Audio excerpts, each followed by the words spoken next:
Halo guys, balik lagi dalam channel gua.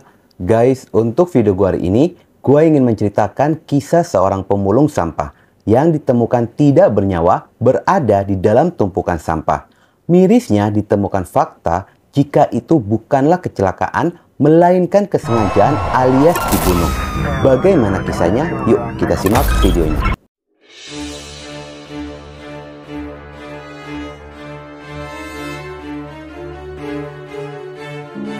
Kisah dan kasus hari ini berawal dari kota Samarinda, Kalimantan Timur.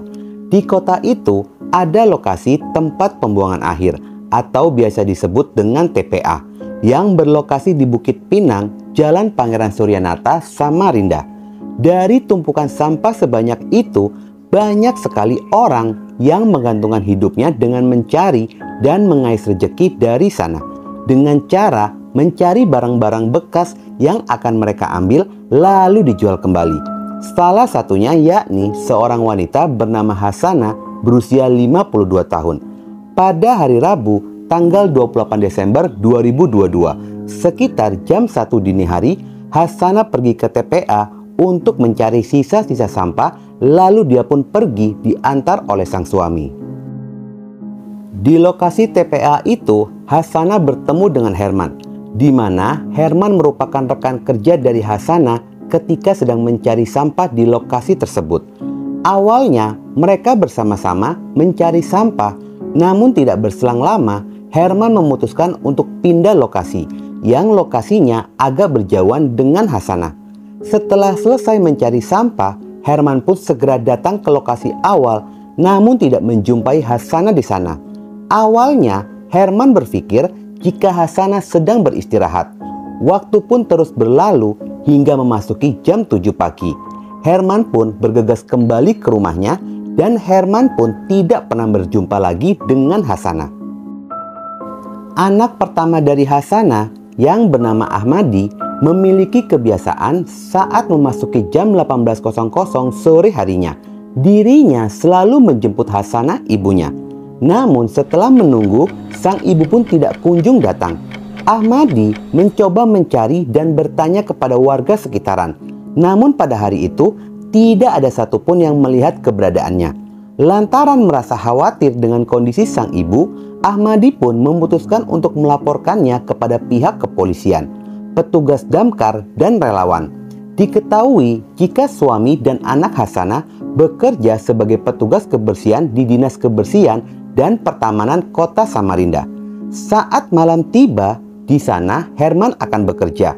Dia pun dikejutkan saat mengetahui Hasanah tidak kembali ke rumah. Pada hari Kamis, tanggal 29 Desember 2022, petugas kepolisian, petugas damkar, dan relawan datang ke lokasi, lalu menyebar menyisir lokasi pembuangan sampah untuk mencari Hasanah. Ternyata pihak kepolisian pun menurunkan anjing pelacak. Melihat lokasinya yang cukup luas dan dipenuhi dengan sampah akan menyulitkan pencarian.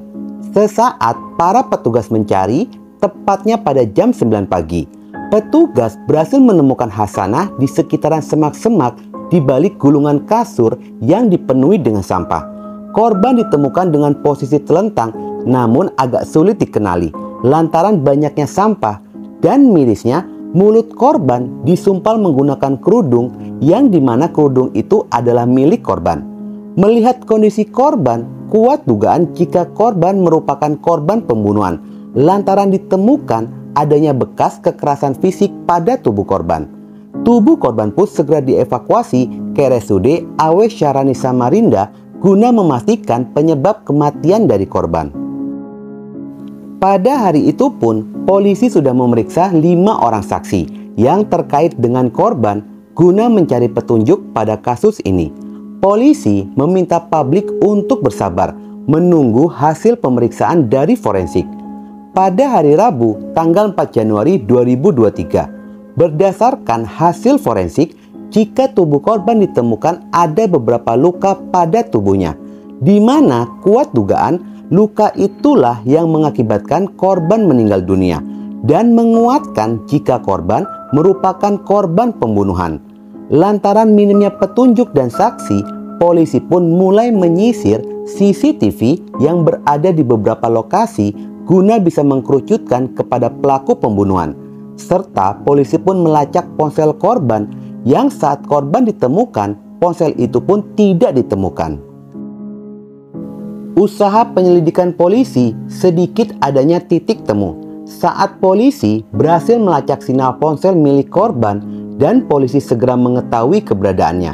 Namun saat polisi melakukan penangkapan, ternyata pria bernama M. Ridwan alias Labama bukanlah pelaku pembunuhan, melainkan dirinya hanyalah seorang penadah yang telah membeli ponsel korban dari tangan pria bernama Mustabi alias Tabi berusia 26 tahun.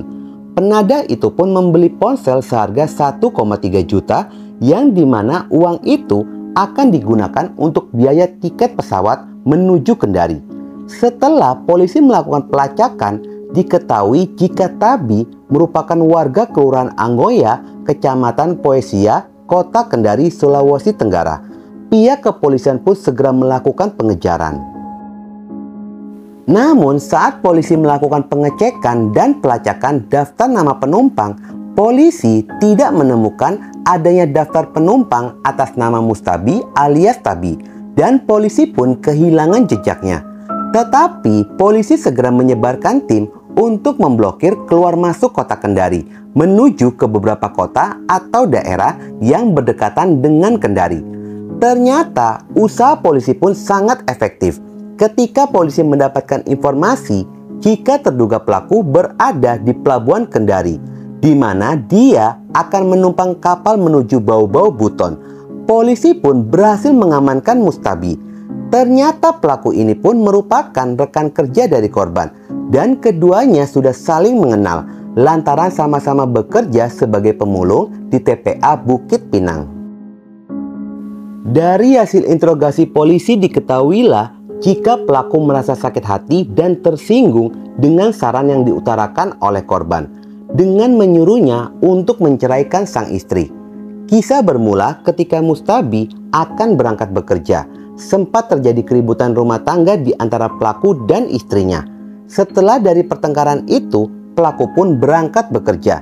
Namun ternyata pertengkaran itu membuat perasaan hatinya pun masih diliputi perasaan marah, dongkol, dan kesal, masih terbawa pertengkaran dengan sang istri. Pelaku pun memutuskan untuk beristirahat di pondok di sekitaran TPA. Ternyata pada saat di pondok itu, pelaku bertemu dengan Hasanah korban yang juga sedang beristirahat. Pelaku yang melihat korban ini lebih tua berpikir jika korban memiliki pengalaman jauh lebih banyak dari pelaku. Dari sanalah pelaku pun akhirnya menceritakan permasalahan rumah tangganya kepada korban. Jika dirinya merasa kesal lantaran dirinya ditinggalkan oleh sang istri pulang ke kampung halamannya.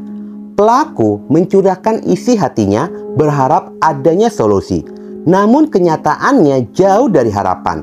Korban justru memojokkan dirinya dan menyarankan untuk segera mengakhiri rumah tangganya yang belum lama dibina. Bukannya solusi yang didapat, melainkan sakit hati dengan saran dari korban. Mulailah pelaku ini pun berencana untuk membunuh korban. Setelah dari obrolan itu, mereka pun melanjutkan pekerjaan. Pada saat sedang bekerja itu, pelaku ini sengaja mencari sampah berdekatan dengan korban. Pelaku bersiasat di mana pelaku seolah-olah membantu korban mencari barang-barang bekas di dalam tumpukan sampah. Namun perlahan demi perlahan, pelaku mengarahkan korban ke lokasi yang minim penerangan dan agak gelap. Korban yang berada di depan dan pelaku di belakangnya melihat adanya momen itu. Pelaku mendorong korban yang membuat korban berguling-guling terjatuh. Pelaku segera menghampiri korban lalu menindih tubuh korban dan mencabut pisau, segera menyerang korban hingga korban pun mendapati 3 tikaman pada bagian lehernya, lalu menikam punggung korban sebanyak 2 kali. Awalnya pelaku menyangka jika korban pun telah meninggal dunia. Di saat pelaku akan meninggalkannya, ternyata korban masih hidup dan mencoba untuk berteriak. Dengan cepat dia mengambil kerudung korban lalu memasukkannya ke dalam mulut korban dan menikam kembali leher korban sebanyak 2 kali, lalu menyayat lehernya. Dia pun menyembunyikan tubuh korban di balik gulungan kasur, disembunyikan di balik semak-semak, dan ditutupi oleh sampah. Setelah pelaku mengambil ponsel milik korban, dia pun menjualnya untuk tiket pesawat menuju Kendari. Ditemukan fakta jika pelaku memesan tiket pesawat atas nama temannya, yang membuat polisi sempat kehilangan jejaknya lantaran nama pelaku tidak terdaftar pada penumpang pesawat dari Balikpapan menuju Kendari. Pelaku Mustabi dijerat dengan pasal pembunuhan berencana, yakni pasal 340. Mungkin saat ini proses hukum dari pelaku sedang berjalan di ranah pengadilan. Semoga pelaku mendapatkan vonis maksimal, yakni vonis mati. Guys, di sini pendapat gua pribadi. Gua melihat jika motif dari pelaku bukan hanya tersinggung saja, tetapi berniat untuk mencuri ponsel korban untuk pulang ke kampung halamannya menyusul sang istri. Lagian pelaku aneh, dia yang curhat dikasih saran dan pendapat malahan marah. Oke guys, sekian dulu video gua hari ini dan jangan lupa ikuti terus video gua. Oke?